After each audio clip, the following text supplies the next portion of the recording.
प्रवेश परीक्षा के मॉडल प्रश्नोत्तर में पिछले वीडियो में हम फिजिक्स से 30 क्वेश्चंस को लाए थे। पार्ट 2 में हम लोग देखते हैं फिजिक्स के बाद क्वेश्चन नंबर 31 से आगे के क्वेश्चंस को। केमिस्ट्री में फर्स्ट क्वेश्चन है कि दी हुई निम्न अभिक्रिया के संदर्भ में निम्न में से सत्य कथन क्या है। पता है कि आपको सीधा क्वेश्चन नहीं पूछे जाते हैं, निश्चित तौर पे प्रत्येक क्वेश्चंस को या मैक्सिमम क्वेश्चंस को रीजनिंग टाइप ऑफ क्वेश्चंस में डाल दिए जाते हैं जो आपको डिफिकल्टी लेवल को शो करता है। यदि आप क्लियर है तो फिर आपके लिए ऐसा क्वेश्चंस कुछ नहीं है, लेकिन आप अंत तक देखते हैं तो एक पैटर्न आपको पता हो जाएगा कि किस क्वेश्चन का सामना हमको करना पड़ेगा और उसका सही उत्तर हम कैसे दे पाएंगे। अभिक्रिया है कि Fe और H2O आयरन को जब जल में घुलाते हैं तो Fe3O4 और H2 गैस निकलता है। इस अभिक्रिया में पहला है कि लोह धातु उपचयित हो रही है, उपचय हो गया यानी ऑक्सीडेशन होगा। अब देखिए यहाँ Fe और H2O है, Fe के साथ ऑक्सीजन जोड़ रहा है तो निश्चित तौर पर उपचय और अपचय की परिभाषा आपको पता है कि जब ऑक्सीजन में कोई विद्युत ऋणात्मक तत्व या समूह जोड़ते हैं तो उपचय होता है। तो उपचय तो हो रहा है यानी पहला तो आपका सही होगा। एक ही सही नहीं करना है, कौन कौन से सही है ये आपको चयन करना है तो सब पे ध्यान करना होगा। दूसरा कि जल का चयन हो रहा है, जल से ही ऑक्सीजन हट रहा है तो निश्चित तौर पर ऑक्सीजन का हटना क्या कहलाता है, ऑक्सीजन रिडक्शन, तो यह भी सही है। तीसरा है कि जल अपचायक कर रहा है, जल अपचायक का कर रहा है। क्यों नहीं कर रहा? क्योंकि जल जो है वो खुद विकृत हो रहा है, जो खुद अपचयित हो रहे हैं वह उपचायक का काम करते हैं, ऑक्सीडेंट का काम करते हैं, तो ये गलत हो गया। जल उपचायक का कार्य कर रहा है। हाँ, जल उपचायक का कार्य तो कर रहा है क्योंकि जल नहीं होता तो उपचय की क्रिया नहीं हो पाती। तो 1, 2 और 4 आपका सही आया। तो अब देखेंगे कि कौन से विकल्प ऐसे हैं जिसमें 1, 2, 4 है। ए में है 1, 2, 3, बी में है 2, 3, 4, सी में है 1, 2, 4 और डी में है 2, 4। तो सी नंबर जो आपका ऑप्शन है इसमें 1, 2, 4 विकल्प है, सी आपका करेक्ट ऑप्शन हो गया। अगला क्वेश्चन है कि 3 बीकरों पर क्रमशः ABC अंकित है, प्रत्येक में 25 ml जल लिया गया है। थोड़ी थोड़ी मात्रा में NaOH यानी सोडियम हाइड्रोक्साइड, निर्जल कॉपर सल्फेट एवं NaCl क्रमशः ABC में मिलाया जाता है।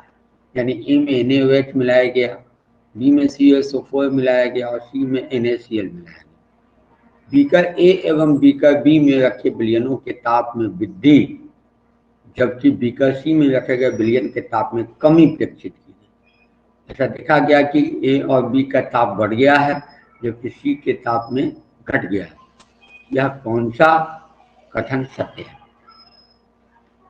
देखिए, ताप बढ़ रहा है तब कब? जब क्या होगा, एक्सोथर्मिक रिएक्शन होगा, ऊष्माक्षेपी अभिक्रिया होगा। और ताप घटेगा कब? जब ऊष्माशोषी अभिक्रिया होगा।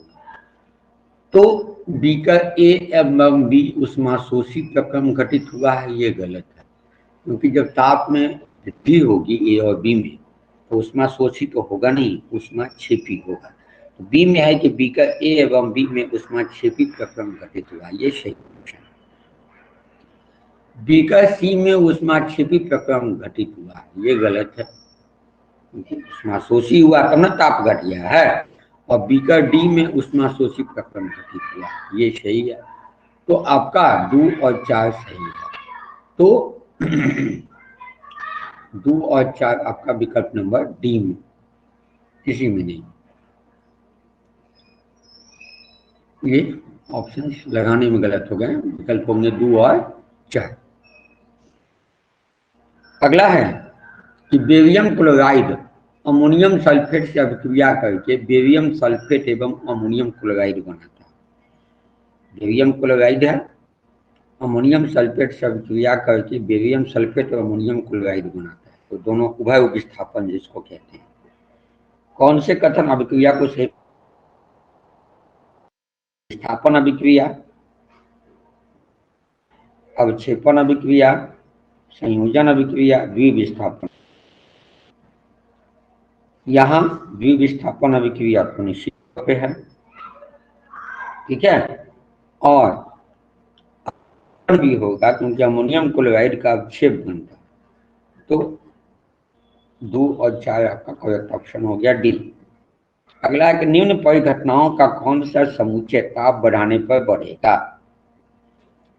विसरण, वाष्पन, गैसों का संपीड़न, वाष्पन, गैसों का संपीड़न, विलेयता, वाष्पन, विसरण, गैसों का प्रसार, वाष्पन, विलेयता, विसरण, गैसों का संपीड़न। तो ताप बढ़ाने पर कौन सा बढ़ेगा? ताप बढ़ाने पर वाष्पन की गति क्या होती है? बढ़ जाती है, तो वाष्पन तो होगा ही। विलेयता ये पता होगा कि ताप बढ़ाने पर विलयन की विलेयता बढ़ जाती है, तो यह वाष्पन, विलेयता तो टॉपिक तो हो गए ही। विसरण, ताप बढ़ा देंगे तो ज्यादा फैलेगा, विसरण डिफ्यूजन भी बढ़ जाएगा, यानी गैसों का प्रसार भी ज्यादा होगा।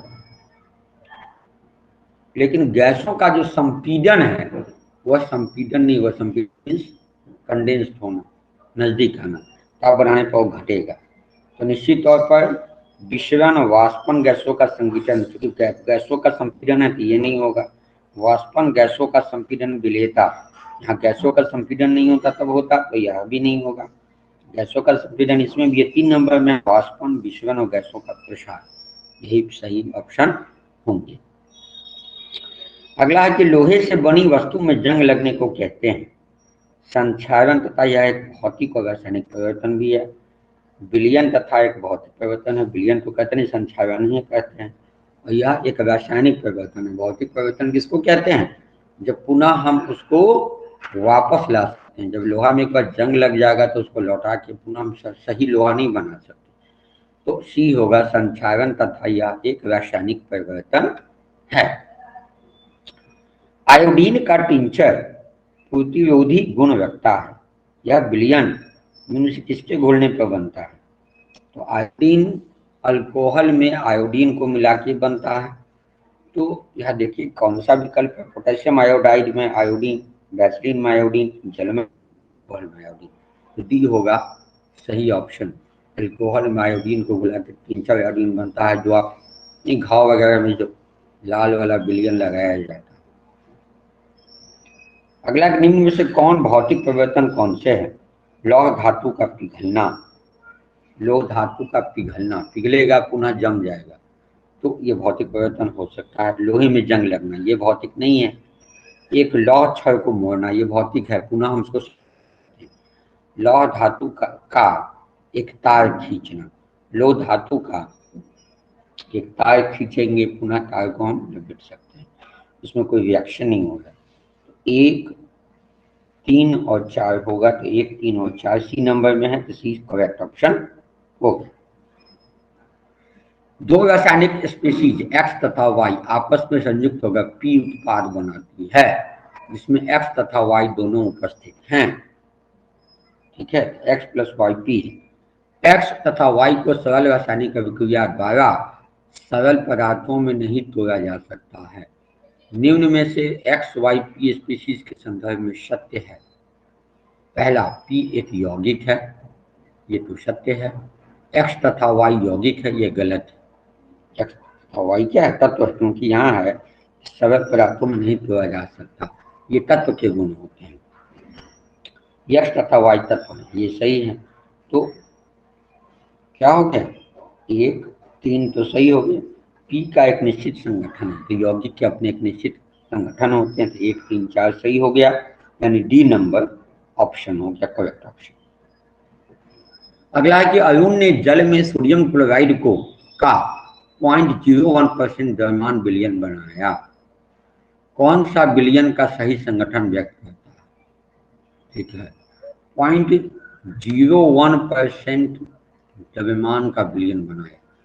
तो द्रव्यमान का विलयन बनाने के संबंध में आपको पता होगा कि क्या करते हैं कि विलयन में थोड़ा सा जल लेते हैं। अगर जल में विलयन बनाना है तो बीकर में लें, रखना ली तो बीकर में ही लेना होगा, चाहे या फिर हम फ्लास्क में लेंगे।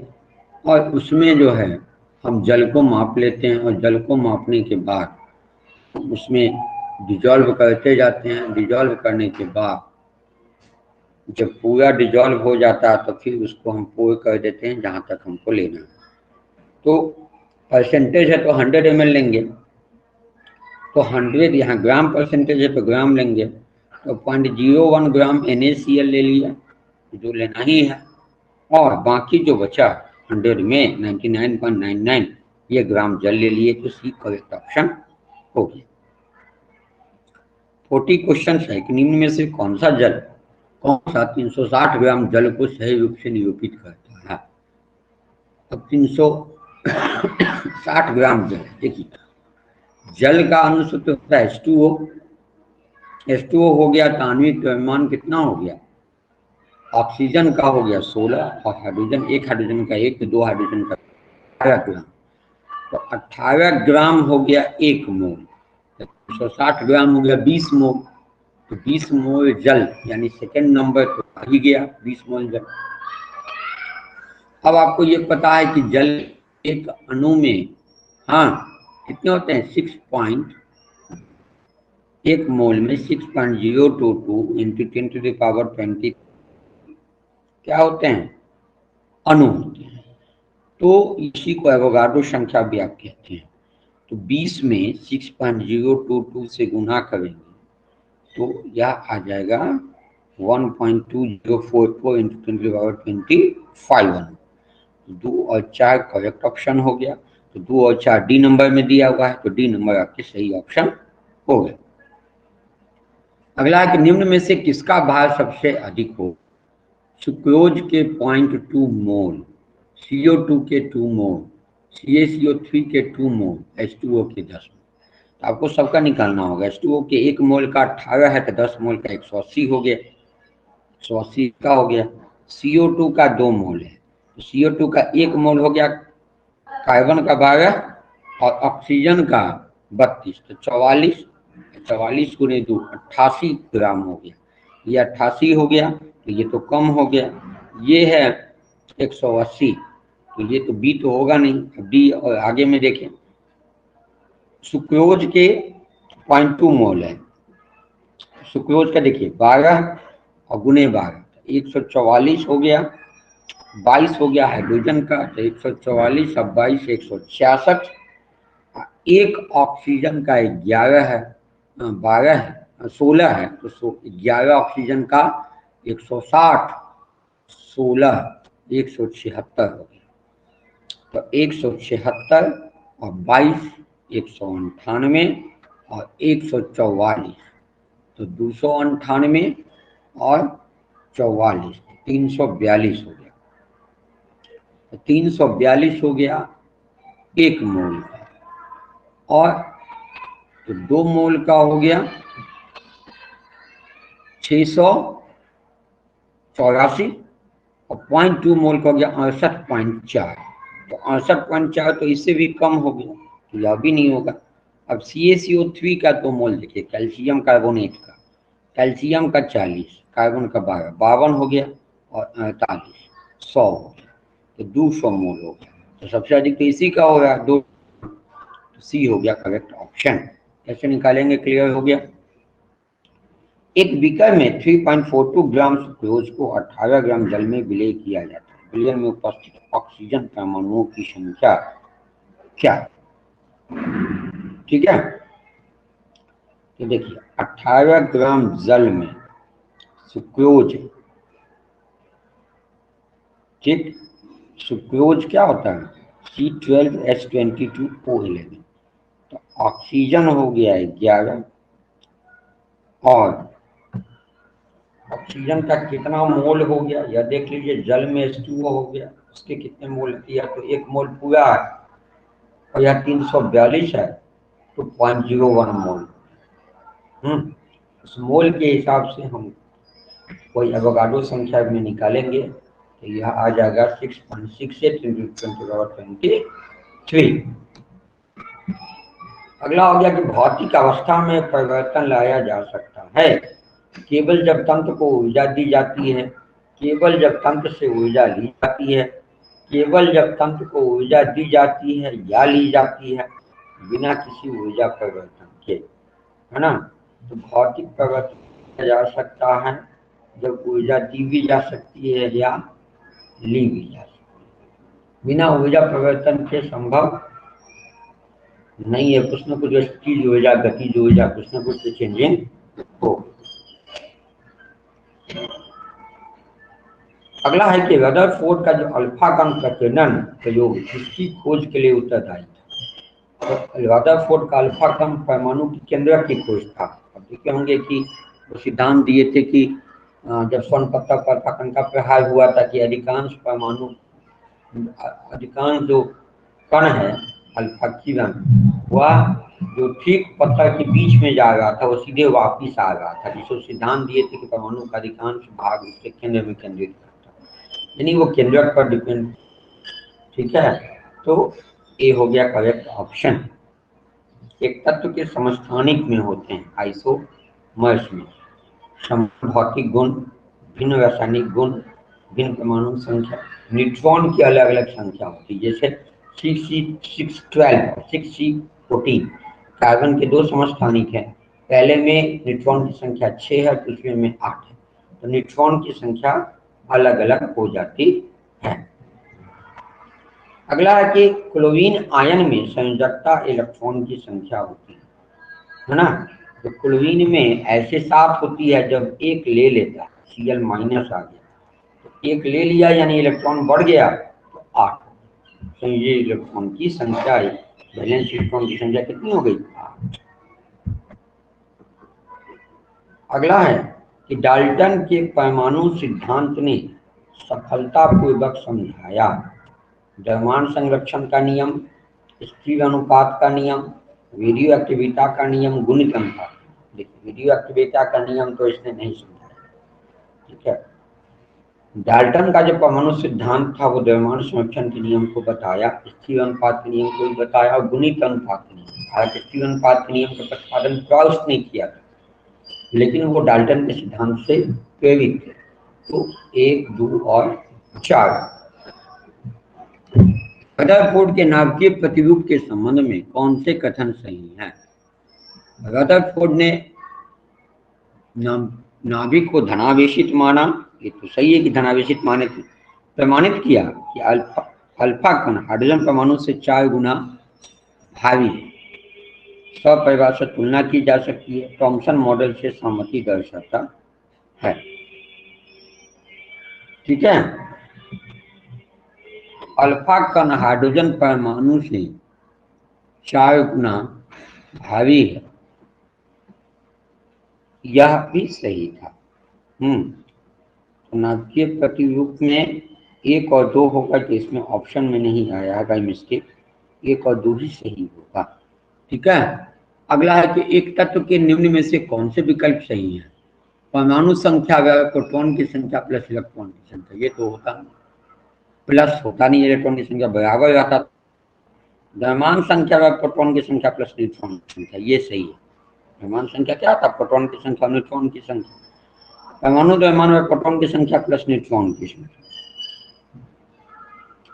द्रव्यमान संख्या होता की संख्या न्यूट्रॉन की संख्या, परमाणु संख्या प्रोटॉन की संख्या प्लस न्यूट्रॉन की संख्या। तो 2 और 3 वही द्रव्यमान संख्या, परमाणु द्रव्यमान को द्रव्यमान संख्या कहते हैं, इस संख्या में आता है। तो 2 और 3 आपका सही ऑप्शन हो गया। अगला कि एक तत्व के आयन पर 3 धनावेश हैं, परमाणु के द्रव्यमान संख्या 27 और न्यूट्रॉन की संख्या 14 है, आयन में कितने इलेक्ट्रॉन उपस्थित हैं? 3 धनावेश है। ठीक है, द्रव्यमान संख्या 27 है और न्यूट्रॉन की संख्या 14 है, तो प्रोटॉन की संख्या कितना हो गया? 13। ठीक,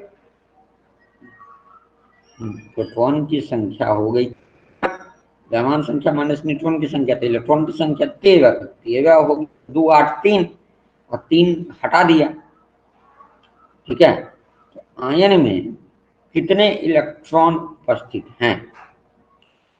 ठीक है, तो आयन में इलेक्ट्रॉन उपस्थित है कितना, 13 था और 3,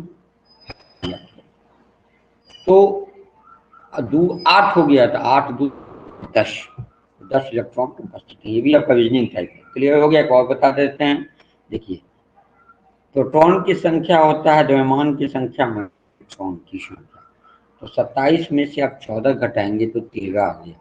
जो प्रोटॉन की संख्या होती है वही न्यूट्रॉन की संख्या होती है, तो वही इलेक्ट्रॉन की संख्या होती है। तो 13 प्रोटॉन की है तो 13 इलेक्ट्रॉन हुआ। अब 13 इलेक्ट्रॉन है और 3 धनावेश है, तो 3 इलेक्ट्रॉन इसमें से हट गया, तो कितना इलेक्ट्रॉन बचा, 10 हो गया करेक्ट ऑप्शन। अगला है कि इथिल एथेनोआइड के एक नमूने में 2 ऑक्सीजन परमाणुओं में इलेक्ट्रॉन की संख्या समान है परंतु न्यूट्रॉन की संख्या भिन्न है। इसके लिए निम्न में से कौन सा कारक है ना। तो न्यूट्रॉन की संख्या जब भी भिन्न है और प्रोटॉन की संख्या समान है, समस्थानिक वाला मामला होगा। इनमें से एक ऑक्सीजन परमाणु ने इलेक्ट्रॉन प्राप्त किए हैं, इनमें से एक ऑक्सीजन परमाणु 2 इलेक्ट्रॉन प्राप्त किए हैं, दोनों ऑक्सीजन परमाणु समस्थानिक है। यही हो गया आपका करेक्ट ऑप्शन। हो गया।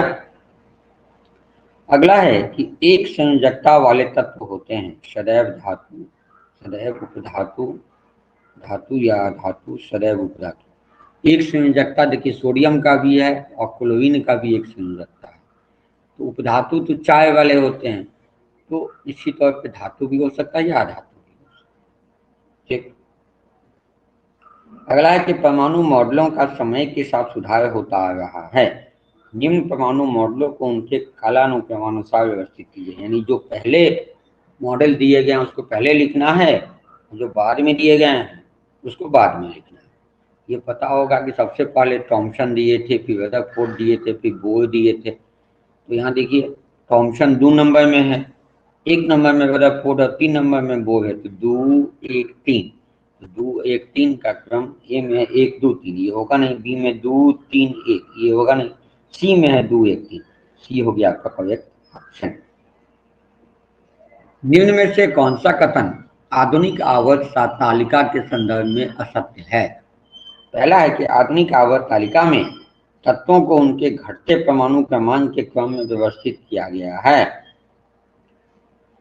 गलत है, बढ़ते में किया गया है। आधुनिक आवर्त तालिका में तत्वों को उनके परमाणु द्रव्यमान के क्रम में व्यवस्थित किया गया, ये सही है। आवर्त तालिका में समस्थानिकों को आसन समूहों में रखा गया है। ठीक है, तो आसन समूह में रखा गया है, सही बात है। आधुनिक आवर्त तालिका में तत्वों को उनके बढ़ते परमाणु क्रमांक के रूप में व्यवस्थित किया गया है ना। तो यह जो है ये एक सही ऑप्शन, केवल 4 जो है सही है। ये द्रव्यमान के व्यवस्थित नहीं किया गया है, संक्रमांक के रूप में व्यवस्थित किया गया। द्रव्यमान के रूप में व्यवस्थित किया गया था किसके, मेंडलीव की आवर्त सारणी। केवल 4 हो गया सही ऑप्शन। आवर्त 2 के तत्वों की वहत्तम कक्षा कौन सी है। ठीक है, देखिए आवर्त होता है कक्षा की संख्या, तो कक्षा की संख्या आवर्त, तो 2 है कक्षा की संख्या, तो पहला तो होता है के, दूसरा होता है एल, 3 रहता तो एम हो जाता, तो दूसरा है तो एल कोश हो गया। अगला है कि आवर्त तालिका की समूह में ऊपर से नीचे जाने पर निम्न में से कौन सा एक रहेगा। ऊपर से नीचे आएंगे तो परमाणु त्रिज्या में चेंजिंग तो होता है, धात्विक प्रवृत्ति भी चेंजिंग होता है, घटती जाती है, धात्विक प्रवृत्ति बढ़ती जाती है। संयोजकता एक आवर्त में ऊपर से नीचे आएंगे तो संयोजकता फिक्स रहता है। कोषों की संख्या बढ़ती चली जाती है, तो संयोजकता नहीं बढ़ेगा। बाएं से दाएं जाएंगे तो संयोजकता में भी चेंजिंग आती है। यहाँ ऊपर से नीचे क्या आएगा, संयोजकता में परिवर्तन नहीं होगा। निम्न में से किस गुण का प्रदर्शन सामान्यतः आयनिक यौगिकों द्वारा नहीं किया जाता। आयनिक यौगिक वैद्युत संयोजक यौगिक के द्वारा। जल में विलेयता, आयनिक यौगिक जल में विलेय होते हैं। ठोस अवस्था में विद्युत चालकता, आयनिक यौगिक ठोस अवस्था में विद्युत के चालक नहीं हो सकते हैं। कुछ गलनांक एवं क्वथनांक आयनिक यौगिक के होते हैं क्योंकि उनके अणु काफी पास होते हैं और काफी स्ट्रॉन्ग बॉन्ड से जुड़े होते हैं। पिघली अवस्था में विद्युत चालकता भी होता है। बी हो गया करेक्ट ऑप्शन। अगला है कि एक्स एवं वाई के मध्य अभिक्रिया के फलस्वरूप एक यौगिक जेड बनता है। एक्स इलेक्ट्रॉन खोता है तथा वाई इलेक्ट्रॉन ग्रहण करता है। निम्न में से कौन सा गुण जेड प्रदर्शित नहीं करता है? एक्स और वाई के मध्य अभिक्रिया के फलस्वरूप रिएक्शन हुआ तो जेड बना। इसमें एक्स इलेक्ट्रॉन खो रहा है और वाई इलेक्ट्रॉन ले रहा है, यानी यहाँ आयनिक यौगिक बना। निश्चित तौर पर इलेक्ट्रॉन के स्थानांतरण से जब बनते हैं तो इसको आयनिक यौगिक कहते हैं। तो जेड आयनिक यौगिक के जो गुण नहीं होगा वही जेड प्रदर्शित नहीं करेगा। उच्च गलनांक ये तो जेड करेगा क्योंकि आयनिक यौगिक हुआ। निम्न गलनांक यही सही ऑप्शन हो गया। अगला भी देख लेते हैं। गलित अवस्था में विद्युत चालक ये आयनिक यौगिक के गुण हैं और ठोस अवस्था में प्राप्ति आयनिक यौगिक अधिकांश ठोस अवस्था में प्राप्त होते हैं। तो यह भी सही है। तो बी जो निम्न गलनांक है वो आपका करेक्ट ऑप्शन हो। अपच का उपचार करने के लिए किस औषधि का उपयोग किया जाता है? एंटीबायोटिक। ये तो किया नहीं जाता। एनाल्जेसिक। एनाल्जेसिक का बुखार वगैरह लगता, दर्द लगता होता है तो आप खा लेते हैं फीवर उतारने के लिए या दर्द को कम करने के लिए। एंटासिड। एंटासिड ही आप लेते हैं एसिडिटी को कम करने के लिए, है ना, यानी वही अपर जिसका कहते हैं। तो एंटासिड करेक्ट ऑप्शन हो गया। निम्न में से कौन अम्लीय सांद्रता का सही बढ़ता क्रम? यानी अम्लीय सांद्रता का बढ़ता क्रम नहीं, सबसे जिसकी कम होगी वो सबसे पहले रखेंगे और जो सबसे ज्यादा होगा उसको ज्यादा रखेंगे। जल, acetic acid, hydrochloric acid. Hydrochloric acid strong acid है, एसिटिक एसिड उससे वीक है। तो जल ये हो सकता है। आगे देखें, जल हाइड्रोक्लोरिक एसिड एसिटिक एसिड, ये गलत हो जाएगा। हाइड्रोक्लोरिक एसिड जल एसिटिक, ये गलत हो जाएगा। तो ये जल कम है एसिटिक एसिड से, एसिटिक एसिड कम है हाइड्रोक्लोरिक एसिड, ये हो गया करेक्ट ऑप्शन। ऐसे जल तो न्यूट्रल होता है लेकिन घटता क्रम दिया तो हम डाल दें। ये आते आपके केमिस्ट्री के 30 क्वेश्चन। अब आते हैं मैथ के जो क्वेश्चन उसके। किसी वृत्त का एडी एक व्यास है और एबी एक जीवा है। एडी व्यास है, एबी एक जीवा है। एडी है 34 सेंटीमीटर, एबी है 30 सेंटीमीटर। ये पता है कि वृत्त की जो सबसे बड़ी जीवा होती है वो उसका व्यास होता है। तो वृत्त के केंद्र से एबी की दूरी कितनी होगी? केंद्र से एबी की दूरी कितनी होगी? ये आपके ज्योमेट्री से क्वेश्चन आए हैं, ठीक है। अब जैसे मान लीजिए कि यह वृत्त है, इसके केंद्र पर यह 8 है और जीवा है 30, ठीक। और यह है 8, इससे इसकी दूरी पूछा जा रहा है। तो इसकी दूरी पूछा जा रहा है तो क्या करेंगे? चतुर्भुज बना लेंगे और उस हिसाब से आप जब सॉल्व करेंगे तो भी आएगा 8 सेंटीमीटर की दूरी आएगा। 4 सेंटीमीटर इसका डिफरेंस है, 8 सेंटीमीटर। अर्धवृत्त पर बना कोण समकोण होता है, तो बी आपका करेक्ट ऑप्शन हो गया। 12 सेंटीमीटर और 16 सेंटीमीटर विकर्णों वाले एक समचतुर्भुज की भुजाओं के मध्य बिंदु को मिलाने में से बनी आकृति का क्षेत्रफल क्या होगा? है ना, समचतुर्भुज की भुजा बिंदु को मिलाने से बनी आकृति। समचतुर्भुज का क्षेत्रफल होता है 1 2 गुना विकर्णों का गुणन। अब इसके मध्य बिंदु को हम मिला रहे तो उससे जो चतुर्भुज का बनेगा, हाँ, तो इसका जस्ट आधा हो जाएगा उसका क्षेत्र। तो देखिए 1/2 गुने 12 गुना 96 आ गया। 96 का आधा करिए तो 48, इससे भी अपनी काल जल्दी। त्रिभुज की माध्यिकाएं उसे विभाजित करती हैं 2। माध्यिका सर्वांगसम त्रिभुजों में माध्यिका को जो ही नहीं बांट, अगर सर्वांगसम में तभी बांटेगा जब वो समबाहु त्रिभुज है। त्रिभुजों में, समकोण त्रिभुजों में तो बराबर त्रिभुज वाले क्षेत्र वाले त्रिभुजों में 8 सेंटीमीटर और 6 सेंटीमीटर भुजाओं वाले एक आयत की आसन्न भुजाओं के मध्य बिंदुओं को मिलाने से आकृति है। इसमें भी वही है, 8 सेंटीमीटर 6 सेंटीमीटर भुजाओं के आयत की आसन्न भुजाओं के मध्य बिंदु को जो मिलाने से जो आयत बनेगा, तो यह क्या होगा, यह अब आयत होगा नहीं, ये समचतुर्भुज हो जाएगा। ऐसे जब मिलाएंगे ऐसे ऐसे ऐसे समचतुर्भुज हो, तो 8 छक 48 हो गया, 48 का 2 कर दीजिए 24, 24 सेंटीमीटर इसका तो क्षेत्रफल होगा, लेकिन वो आयत न बनकर समचतुर्भुज होगा। मैं आपका 24 सेंटीमीटर स्क्वायर क्षेत्रफल का एक समचतुर्भुज, ताकि किसी चतुर्भुज के ऐसे दो कोण जिनकी कोई भुजा घनिष्ठ न हो कहलाता है ना, सम्मुख कोण। ठीक है, त्रिभुज पीओ क्यू आर में कोण आर बराबर कोण P 4 centimetre, P R 5 centimetre, तो पी क्यू की लंबाई पी ओ आर और पी आपस में बराबर, ओ बराबर नहीं, और क्यू आर है 4, पी आर है 5, तो इसकी लंबाई क्या होगी, जब बराबर है तो क्या है कि आधार पर के कोण बराबर जब भी हैं तो बराबर भुजाएं वो बराबर भी होंगे, तो ये 4 है तो वो भी 4, तो 4 सेंटीमीटर। रेखीय समीकरण 2x - 5y बराबर 7 के हल है। देखिए दो होता तब ना a by d does not equal to b by ऐसे बनाते, एक ही समीकरण इसका अनंत हल हो सकते हैं। देखिए x का मान कुछ रखेंगे, x का मान 7 रखते हैं, 14 हो गया, उधर गया तो माइनस हो गया, तो y का मान कितना हो गया 7/5 हो गया। हम कुछ रखेंगे तो y का मान कुछ और निकल जाएगा, तो अब अपरिमित रूप से अनेक हल। ठीक, y अक्ष से 3 4 की लंबिक दूरी कितनी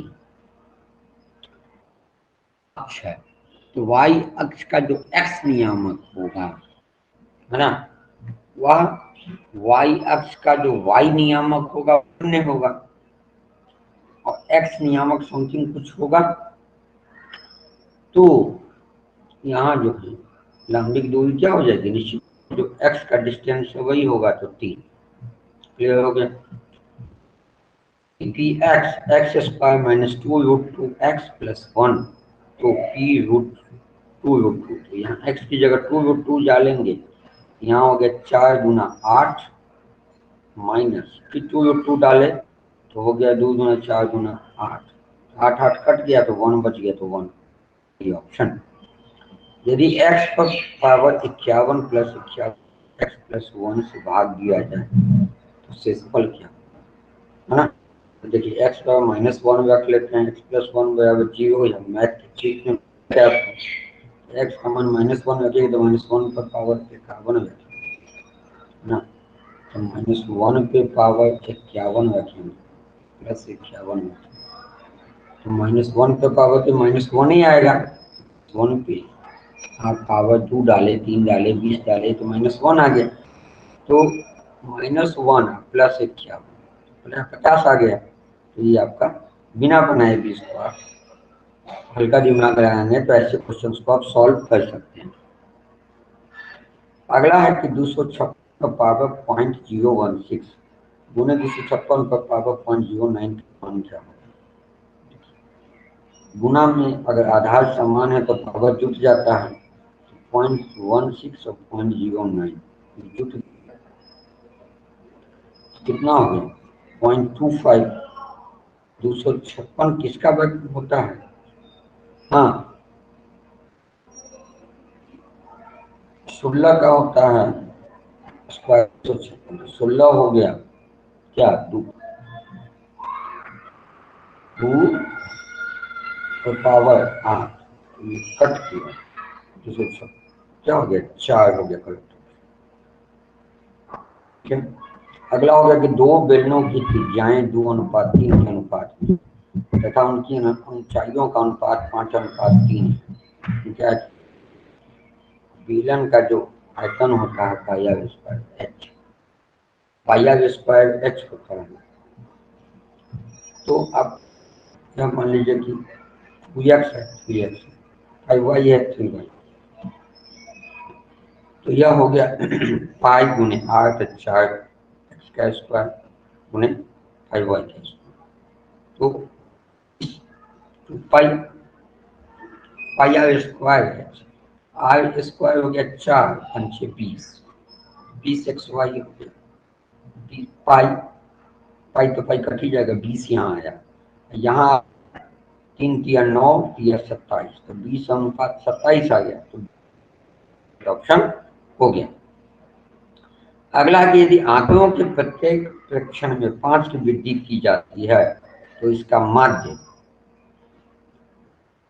में 5 की वृद्धि कर देगा, क्या होगा, प्रत्येक में 5 5 जुड़ जाएगा, प्रेक्षण की संख्या है तो माध्य क्या होता है, कुल योग बटा कुल संख्या, तो संख्या वही 5 बढ़ जाएगा, आपका करेक्ट ऑप्शन हो गया।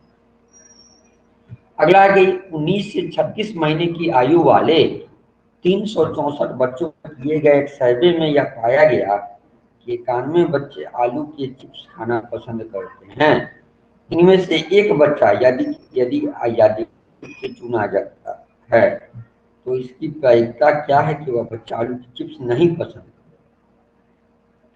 देखिए 364 में 91 बच्चे पसंद किए, तो कितने नहीं पसंद किए, तो 364 में से 91 को आप घटा, ठीक, घटाने पर जो आए उसको क्या किए 364 से भाग दीजिए, वही होगा आपका प्रोबेबिलिटी उसका, तो उसमें भाग देंगे तो 0.75 आ जाए। ए किसी घटना प्रदर्शित करती है तो वो क्या होगा, ये पता कि जो प्रायिकता होती है उसका मान 0 से 1 के बीच होता है, 0 से कम हो सकता है, 1 से अधिक हो सकता है कुल प्रायिकता, तो 0 इज लेस देन पी, P is less than equal to 1, C आपका करेक्ट ऑप्शन हो गया।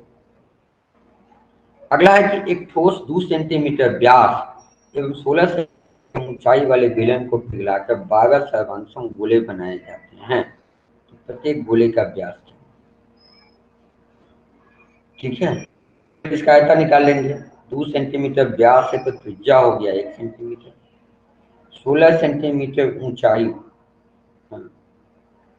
आर स्क्वायर एच पाई ले लिए, आर स्क्वायर में 1 का स्क्वायर लिए, एच 16 ले, ये बन गया आपका कितना, क्या बन गया,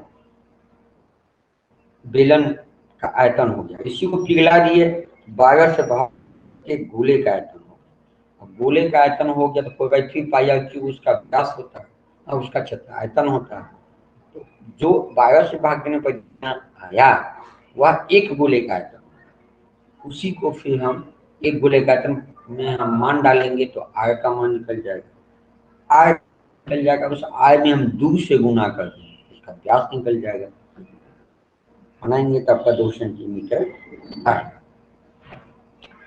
एक वृत्त की परिधि एक वर्ग की परिमाप के बराबर हो तो उनके क्षेत्रफल,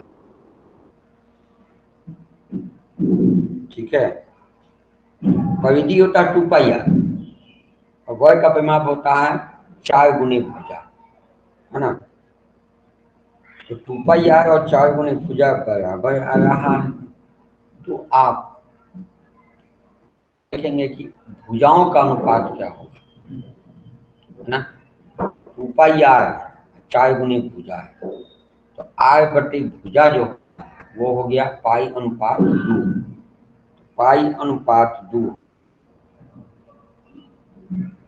तो पाई अनुपात 2 हो गया, क्षेत्रफल हो जाता है पाई आर स्क्वायर, पाई का स्क्वायर 14 अनुपात 11 आ जाएगा। अगला है यदि cosec 75 plus theta minus 6 15 minus theta minus 10 55 plus cot 35 minus theta का मान होगा, सॉल्व करेंगे, 75 प्लस थीटा आपको नहीं पता है ना, लेकिन कॉसेक 90 प्लस थीटा का मान, कॉसेक ए प्लस बी का मान उससे भी निकल जाएगा, नहीं तो कॉसेक तो 70 को आप लिख सकते हैं 90 माइनस या 90 माइनस 15 लिख सकते हैं, cosec minus theta sec theta, उससे आप लेंगे तो 15 15 के फॉर्म ही आ गया, तो 55 को 35 के फॉर्म में लिख सकते, 55 हो, इसलिए कट जाता है, सभी कट जाएंगे और 0 आ जाएगा। अगला है कि दो संख्याओं का गुणनफल 0.008 है। इनमें से एक संख्या दूसरी संख्या के 1/5, इनमें से छोटी संख्या क्या? एक संख्या दूसरी की 1/5 की बराबर, पहली संख्या x, दूसरी संख्या x/5, x गुने x/5 बराबर 0.00।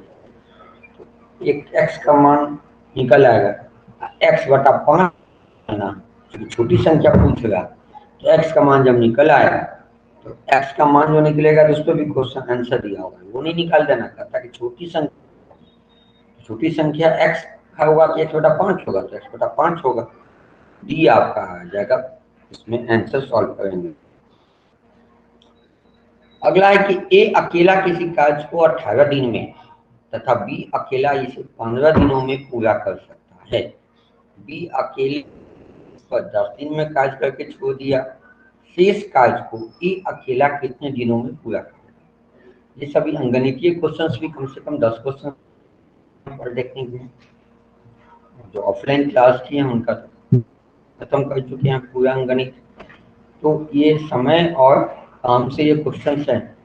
ए अकेला किसी काम को 18 दिन में करता, बी अकेला 15 दिन में।